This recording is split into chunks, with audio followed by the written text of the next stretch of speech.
The aim of Hamas, as detailed in their charter, is the destruction of the State of Israel.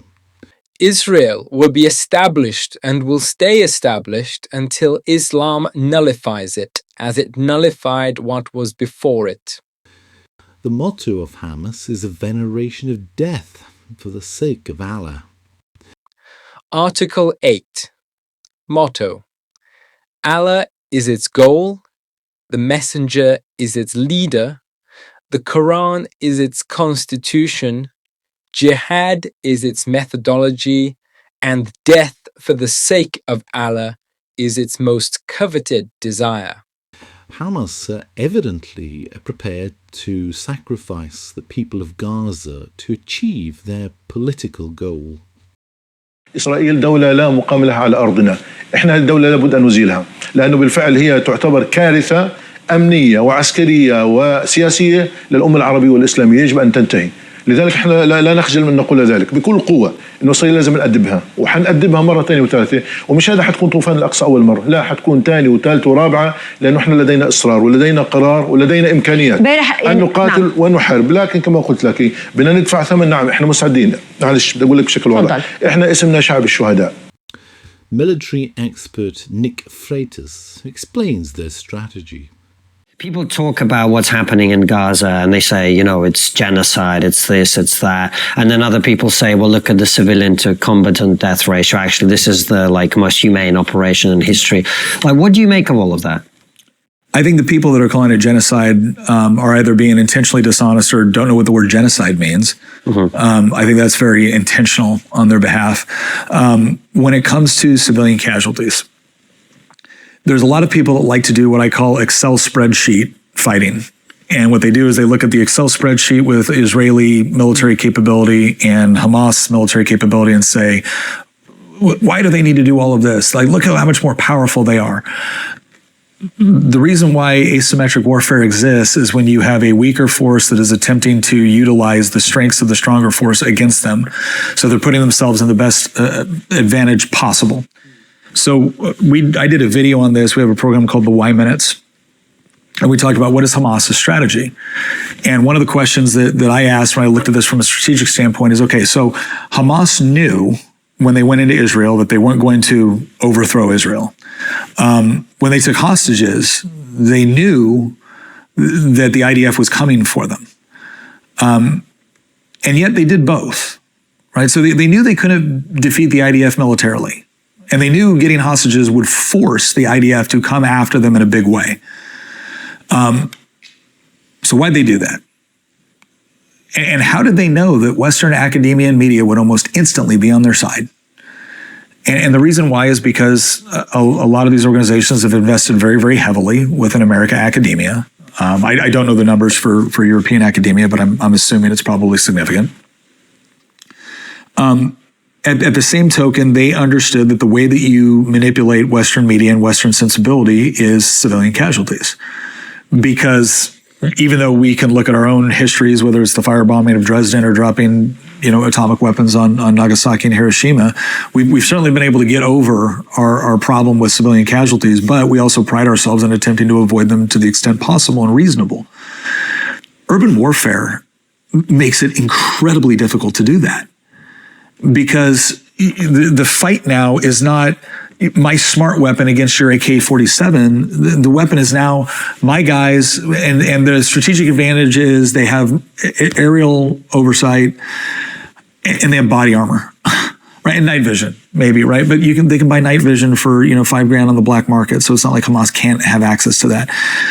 And so now, if you're in a position where you benefit strategically from civilian casualties, you have the perfect environment to maximize that in a way that no other military can mitigate other than giving up. Because if I have to, I've been in that environment where you are kicking in multiple doors to try to get to your bad guy, and every other room, there's women and children. And we go through an incredible level of training in order to make sure that you hit the right target.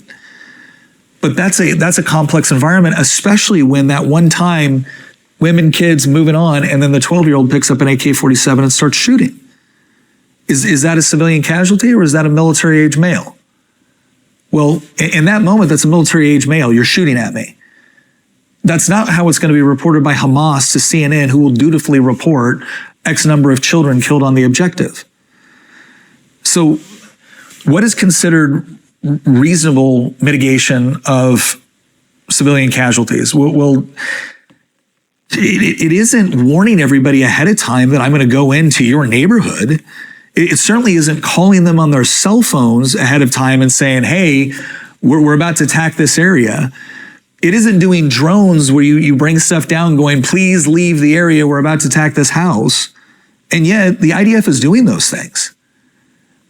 I'm sorry, but there is no measurement that we can utilize with respect to how militaries engage in combat operations with a legitimate and honest attempt to mitigate civilian casualties and not come to the conclusion that at the very least the Israeli ground forces have gone above and beyond whatever those standards might be.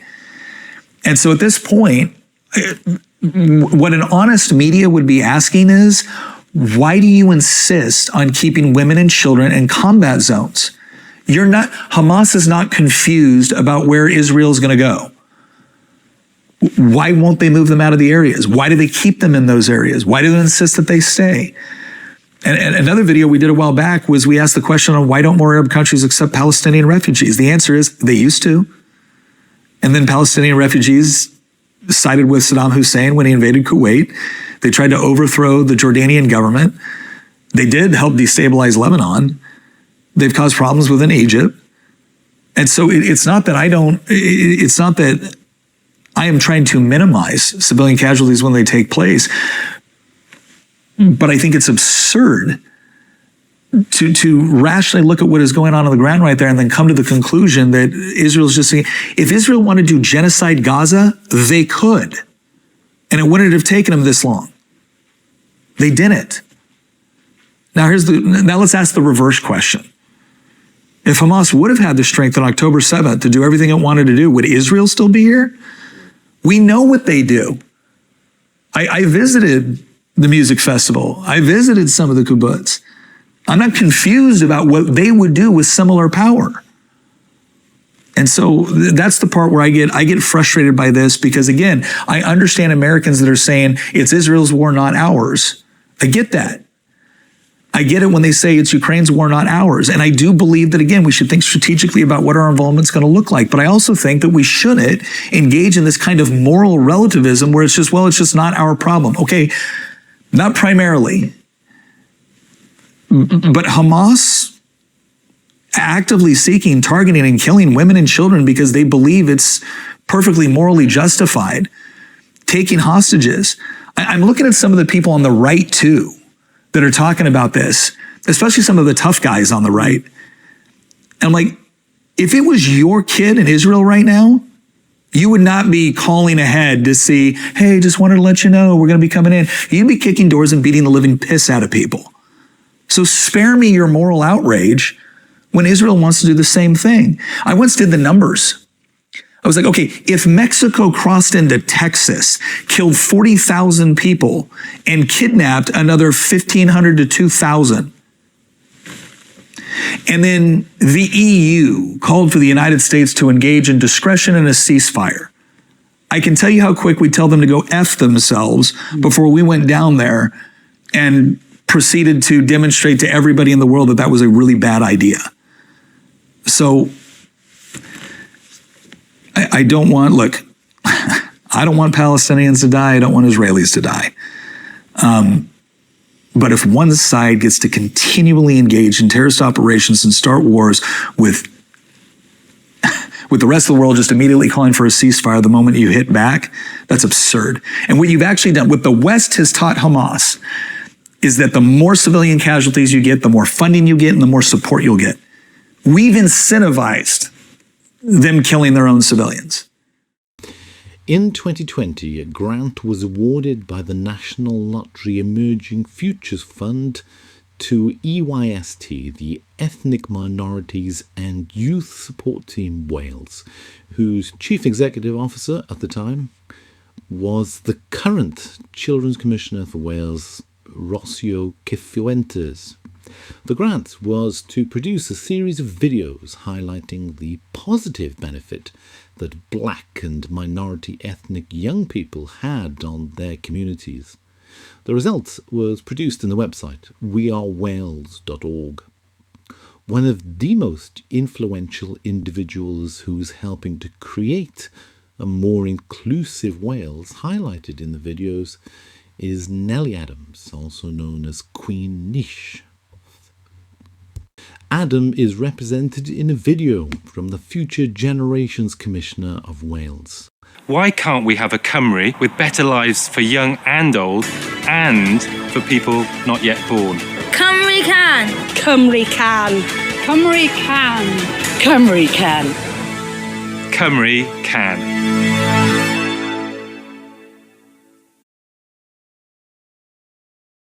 Adam worked with Race Council Cymru on their Zero Racism campaign. Chair of Race Council Cymru, Uzo Iwobi, wrote, "Imagine if we could unite in one ship and together take a global stand up and against racism and all other discriminatory practices. We would be a more wholesome world. So great to work with awesome women, Nemisha Trivedi and Martin Chapman, and all the Stand Up to Racism Wales team. With the fearless Shav Taj of Wales TUC and my own Queen Nish, Nelly Adam, and my sister Nessa Nayoran, as we powered through Cardiff chanting for a zero racism Wales." Adams's poetry has been promoted by the Trades Union Congress. Do you really need to hear stories of pain before you realise that we're making no gains? Do we need to expose our darkest moments to educate you in all your conducts? Do we need to now fix all the damage that's been caused in a society that refuses to open its doors? Doors of change will now open up. We'll ask once or twice, but then your time's up. How many more generations need to experience this crime that prevents a society from growing in its time? Let's all accept that this pain is real, and together we can figure out how to fix this ordeal. Make your changes, take your stand, show me that you understand. I will speak for the nation. It's all just a different way of education. Forcing upon you representation of a face the media told you would cause an invasion. Force you say you will have never met, but a feeling I'll leave you with you'll never forget. Don't forget this started through police brutality, so it's about time we change our mentality to know that we're sacrificing our humanity for a system that still isn't serving us equality. I hope you all leave now with high motivation, because together with Queen Nish, we will create an anti-racist nation. Peace, equality, and love to all!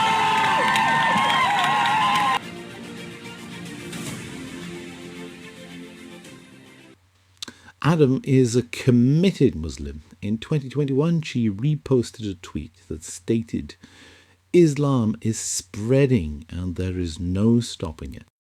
Adam has been very vocal in her condemnation of Israel.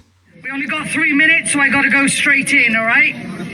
Do you condemn Hamas is what they ask, while IDF mobilizes their tasks? Every day the BBC is showing propaganda while Israel is killing kids. This is slander. All the murder that's unfolding, it's a tragedy. It's a really dark side to humanity. Israel declared, this is another Nakba. Palestinians dying, Allahu Akbar. I'm traumatized watching all the deaths in Gaza. This entire situation is a palaver. This goes back in time. It's British history. This is playing out like a Nazi victory.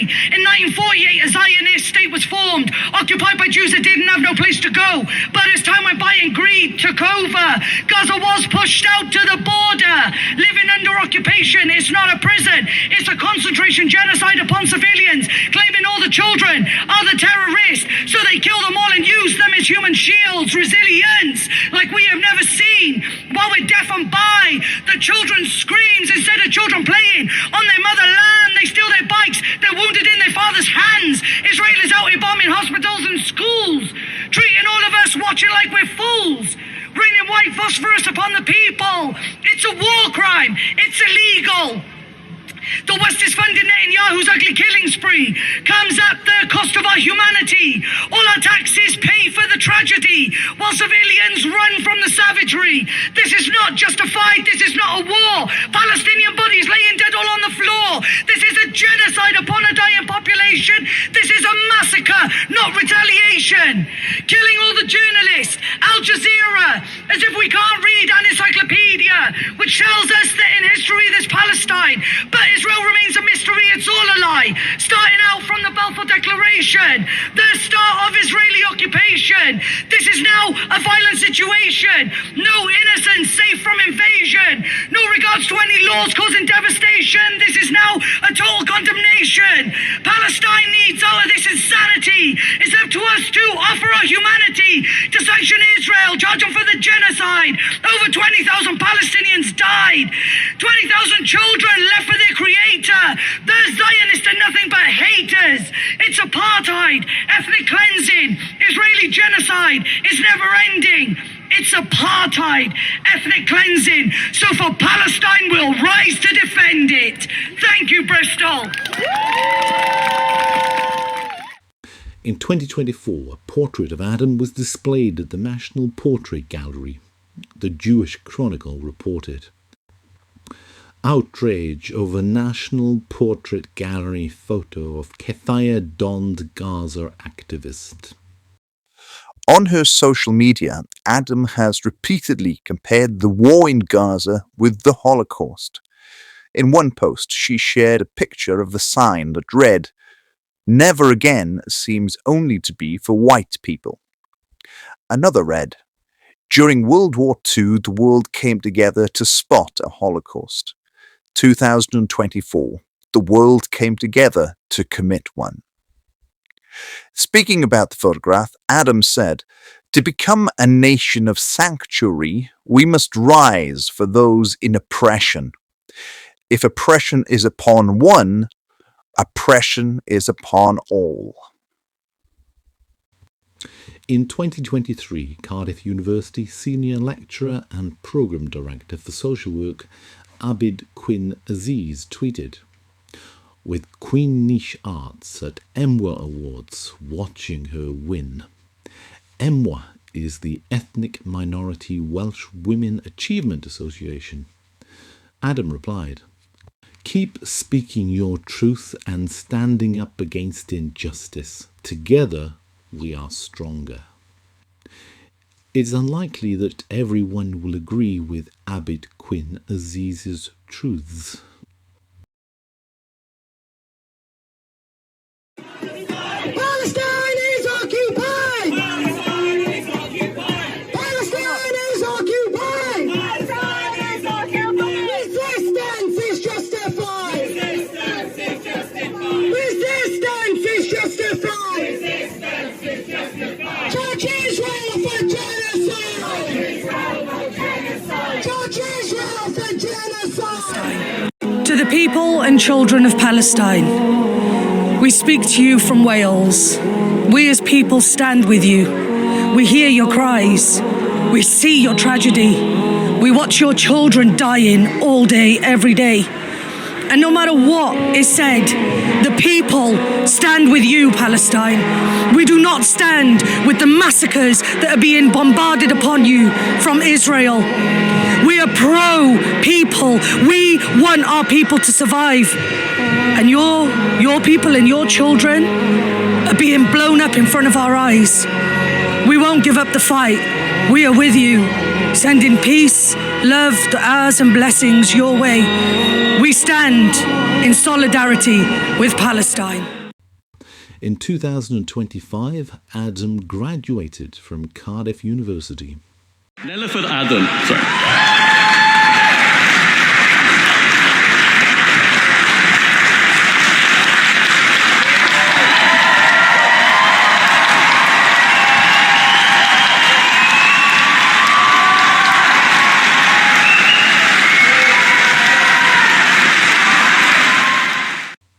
In May 2025, Adam won awards from the ethnic minority Welsh Women Achievement Association again.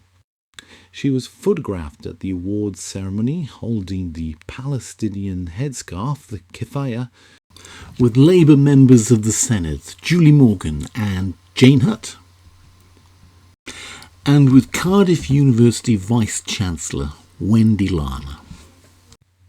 Adam works for NHS Wales. NHS Wales posted an article on their website.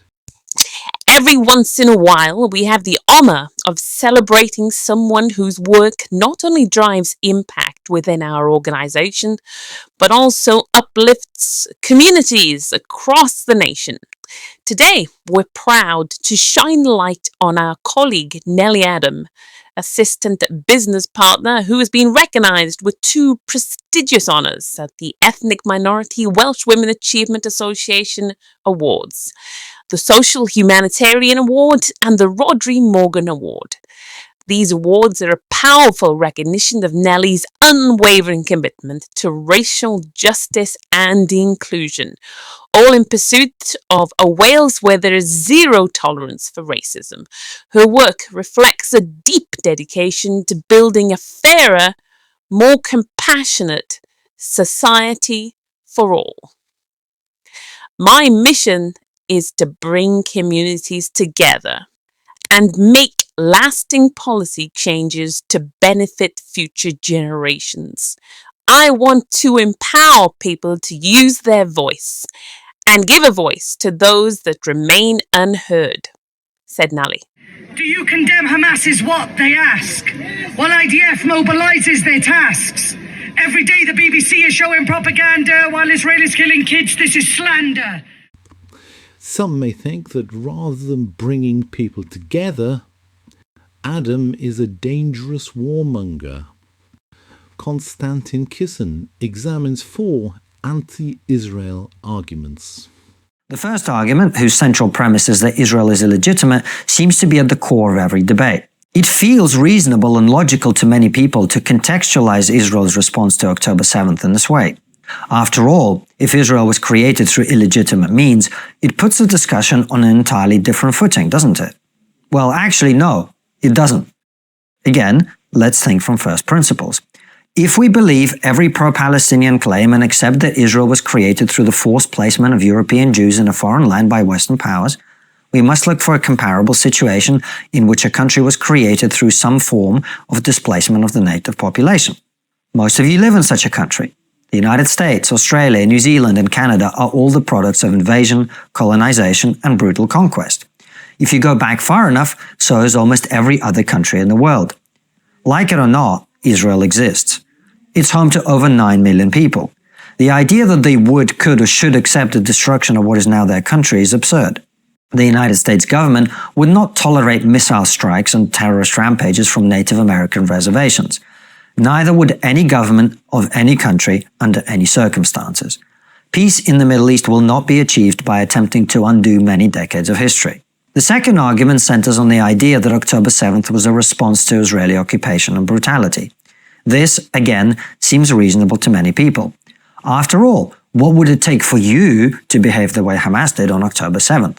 The problem with this argument is that what happened on October 7th was not an attempt to weaken Israel militarily. It was not an attempt to break Hamas militants out of Israeli jails. It was not an attack on the Israeli Defense Force. It was not a prison breakout, as some people like to describe it, because when people break out of a prison, they don't normally head to the nearest town and start massacring women and children. October 7th was, by design and implementation, a terrorist attack whose purpose was to slaughter civilians, terrify Israeli society, and nothing else. This was not an act of resistance. It was an act of terrorism, which is why Israel had to react to it in the manner that it has, and why any other country would have done the same. The third argument is that Israel is killing civilians. This is the one claim made by the anti-Israel side that is undeniably true. However, this is an example of the emotive but irrelevant context I mentioned earlier.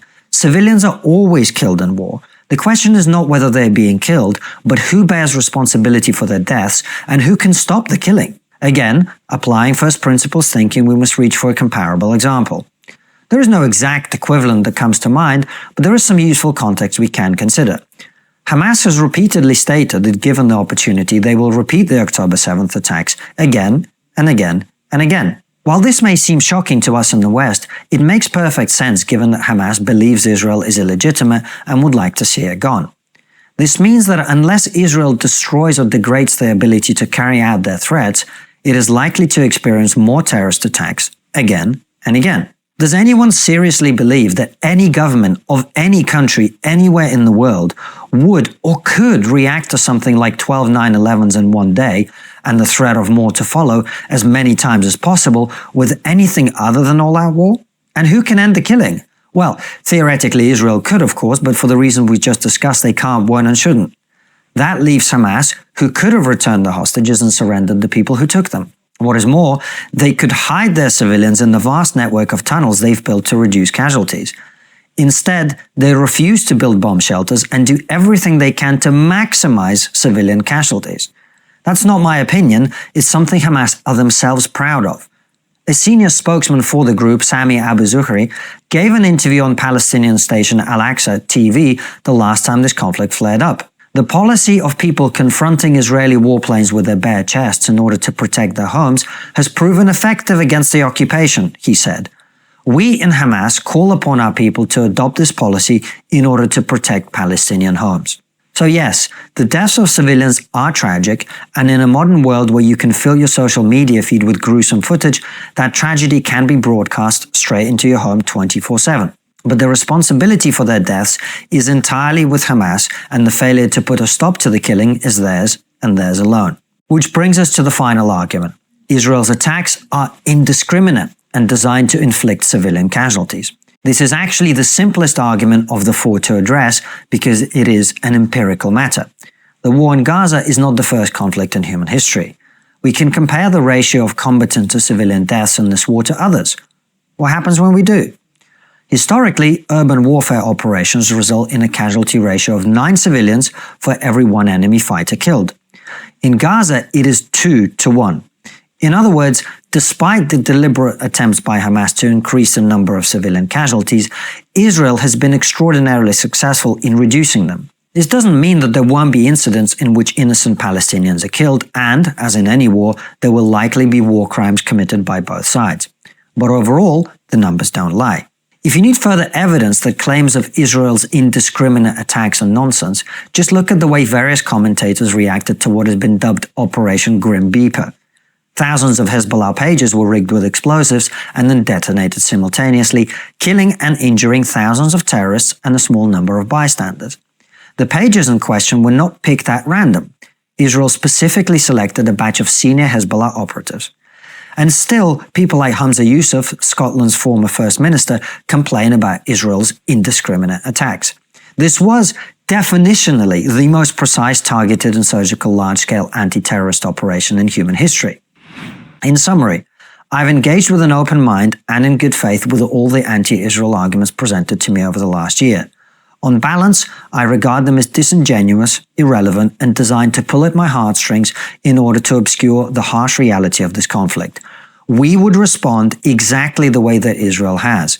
The only difference is we would do so with the support of every member of the international community, while Israel has to fight not only the terrorists who want to wipe them off the map, but Western apologists for those terrorists as well. What the West has taught Hamas is that the more civilian casualties you get, the more funding you get, and the more support you'll get. We've incentivized them killing their own civilians.